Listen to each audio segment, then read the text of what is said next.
The sound of crickets filled the air. It was a quiet and dark compound. An old woman sat alone on the wooden chair. Her feet were inside the bowl of dark herbs. A small clipboard burned beside her, a smoke thick and black. This is Mama Uka. She is 86 years old. Her back was bent, her skin wrinkled. She looked tired and worn out like someone who had lived too long. But her eyes were still sharp as that of the eagle. Watching everything and listening, she whispered into the night. And something whispered back. A deep, scary voice. You have done well, Adoji. More blood, more strength. She nodded slowly, eyes still on the fire. They are mine to give. The fire cracked. A small scream came out of the smoke like a child's voice. Then silence. She didn't move. She reached for a kola nut and broke it into two halves and threw one half into the fire. Then she stood up slowly, holding the wall for support, and walked into her hut. Inside, the air was hot like smoke from inside a burning house. The walls were covered in red cloth with dry blood. In the middle of the room was a wooden calabash filled with thick black water. Inside floated a child's tooth, a bird's foot, and a child's skull. Mama Uka raised her hand and spoke. By the blood of my children, by the wombs of your daughters, arise and arise again. Mama Uka's compound sat at the far end of Umutim village, quiet and surrounded by thick trees and whispers. Her 4 children were scattered across Nigeria, but no matter where they lived, the same shadow followed them. Nena, the first daughter, had been married for 12 years with no child, one miscarriage after another. Doctors were confused. Nothing ever worked. The last one happened while she was hanging clothes. She collapsed right there in the backyard. Andy, the eldest son, had it all. A good job, wife and 2 kids. But in 5 years, he lost 3 high-paying jobs. Now he sells spare parts in Ladikbo Market, Lagos, looking older than his age. Even his own children weren't spared either. They had strange sicknesses that landed them at the hospital almost every week. Obinna, the second son, couldn't even get a proper job. Desperation led him to stealing in Onitsha. Now he sits behind prison. Obiageli, the second daughter, was not left out. She was nearly 38, still unmarried. Many suitors have come over the years, but strangely, they never returned. Some would claim they saw something behind Obiageli's head as he smiled. One man even collapsed outside the gate and swore never to step foot there again. What Obiageli didn't know was that each time a suitor came, her mother would sit before an old mirror, muttering to him, eyes sharp like a hunter's eye. From the mirror, a smoky figure would rise, grinding and crawling into the heart of the visitors, and within days, they would either grow hatred for Obiageli, die, or even fall sick. The mirror in Mama Uka's hut was ancient, cracked at the edges, its wooden frame carved with symbols no one could read. She would always say, "It's your late father's mirror, it brings luck," but no one had ever seen Papa Uka use it. At night, Mama Uka would sit before the mirror with her wrapper loosely tied, hair scattered, eyes bloodshot. She would light a candle and place a small bowl of river water beside her, and then she would whisper, "Abide the womb, abide the light, let her stay forever under me." The mirror would shimmer, then turn black like a charcoal. Obiageli had lived in Lagos for 12 years. She worked at a private school and lived in a shared apartment. Life was hard but manageable until things started to change. She started forgetting things. She became paranoid over little things. She would beat students at every given opportunity. Parents began to complain, and one day she slapped a student during assembly. She couldn't explain why. The school fired her. Her roommate moved out without notice. Her boyfriend ghosted her. She felt like her world was crashing. Then came the sickness, constant headaches, staring at me, and shadow moving on the wall at night, whispering voices when no one was around. At last, with no money left in her hand, Obegeli called her mother, complaining about her predicaments. She complained to her mother how frustrating her life is. Then Mama Oka responded with a calm voice. Come home, my daughter. Let's find a solution to your problem. How can I be alive and my daughter is going through all of these struggles, she said. Unknown to Obiageli that her mother was behind her predicament and decided to travel to the village. When Obiageli arrived at the village, something felt strange. The trees seemed to lean over the narrow road. The breeze was cold.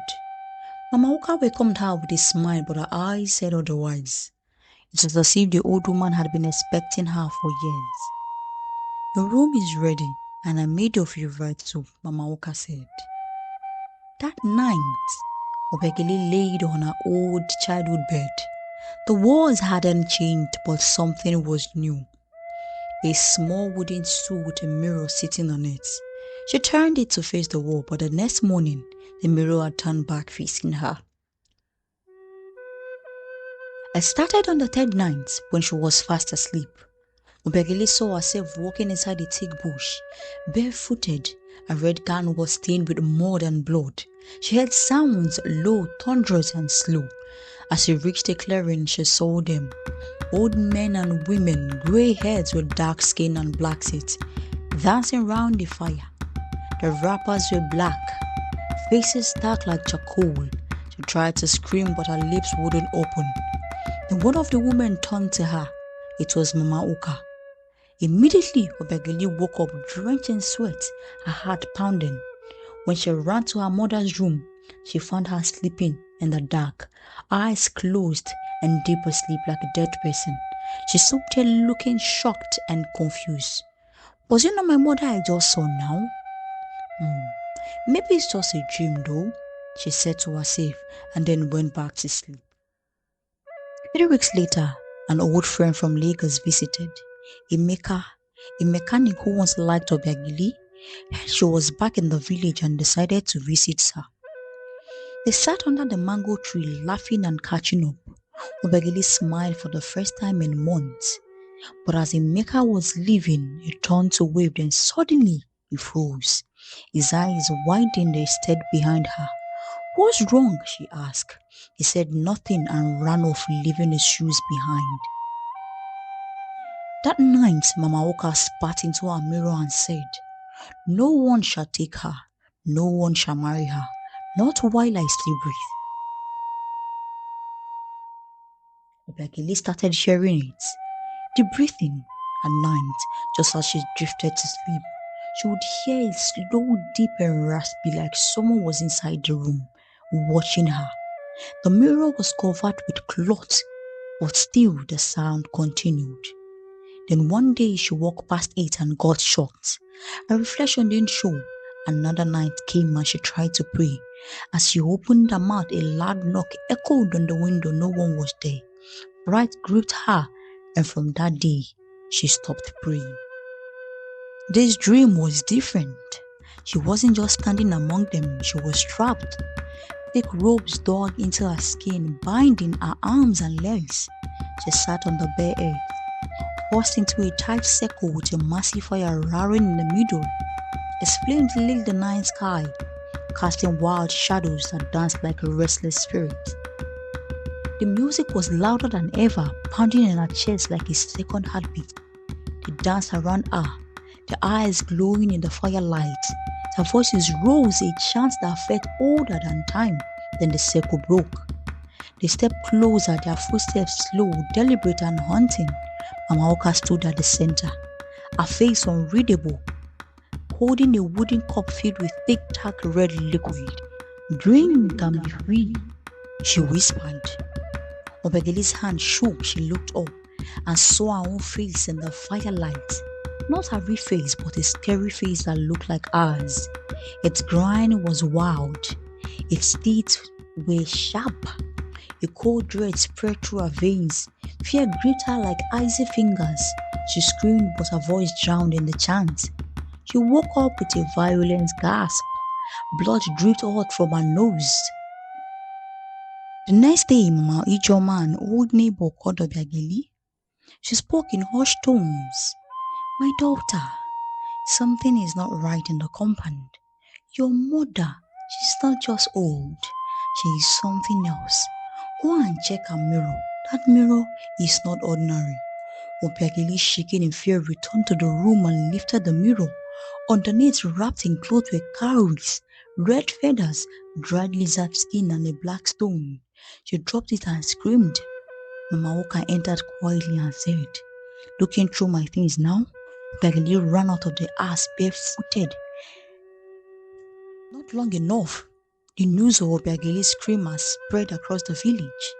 Villagers have started talking. Obiageli's strange screams at night, the dreams of fire and the dancing elders, the smell of burnt feathers from Mama Oka's hut. Something wasn't right. Then came the day the mirror shattered. It was a market day. Obiageli had just returned from the village square. She walked into her mother's room again. There, hung behind a faded curtain, was the large mirror framed with black cowries and dried lizard tails. As she stepped in, the mirror cracked on its own. A loud shriek sound that echoed like a gunshot. She screamed. Mama Oka came running, but this time, villagers followed behind her.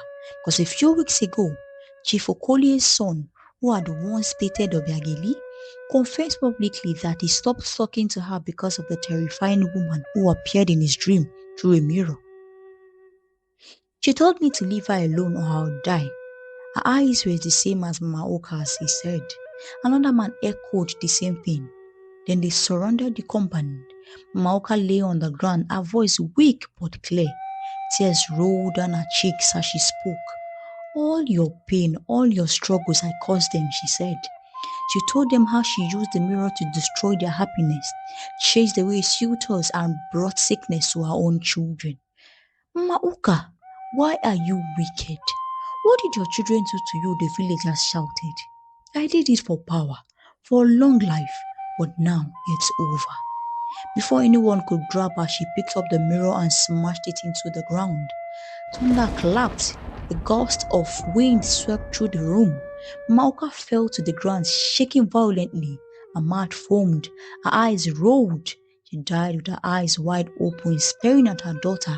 Obiageli collapsed. 3 days after Mama was buried, her sleep was dreamless for the first time in years. The forest was gone, the dancers gone, the fire gone. That same month, Chief Okoli's son returned. He begged for forgiveness. They married in 3 months and returned to the city. Her skin began to glow. Her smile returned. She started a small business that brought her wealth, and her other siblings gained back everything they've lost. Sometimes the deepest wounds come from the people we trust the most. Pain does not always come from strangers. It can be hidden in the actions of those who are closest to us. Stay watchful, trust your instincts, and never ignore the signs when something feels wrong. Protect your peace and your future, even if it means keeping distance from family who wish you harm. True love and care should never bring fear or suffering.